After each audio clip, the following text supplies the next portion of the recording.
First model train I ever saw was probably 3 or 4 years old. So I'm sitting there at the table, it's a birthday party, and this circle of track looked like it was up on the dining room table, and just a loop of track with a little engine going around. So from a very early stage in life, I was looking at trains, model trains.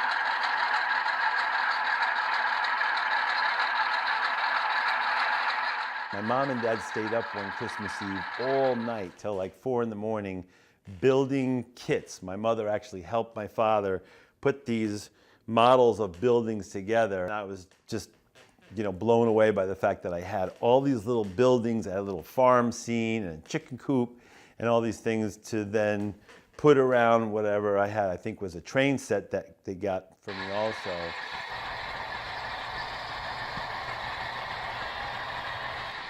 By the time I was 12, 13, I remember I set up my own, I had my own train club, my own model railroad club that I set up in my father's shed and put the track down and proceeded to take all my mom's seasonings, the paprika and the oregano and all these things, and that's it. And that was the scenery that went on the railroad. And you went in there and it smelled like you were in the testing ground for like McCormick's or something, with all these smells like over the top, But yeah, I used to charge the guys like $5 a month to belong to the club, and they could run my trains, and we were gonna supposedly use all the money to purchase new equipment and new rolling stock for the railroads.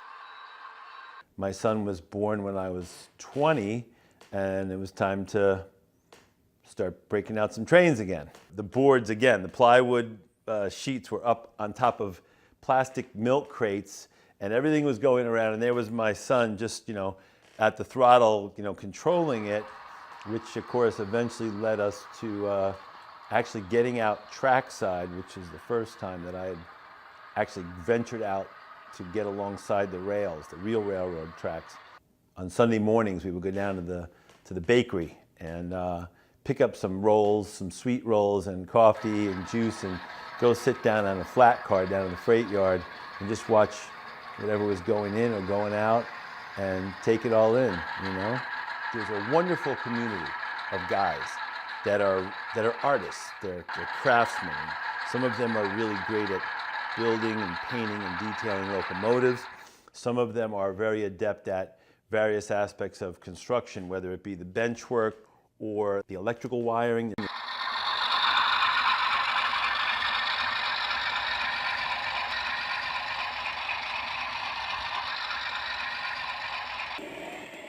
You actually can't believe how big this model railroad thing is. Every year, they have a 2-day expo in Springfield, Massachusetts. It's called the Big E.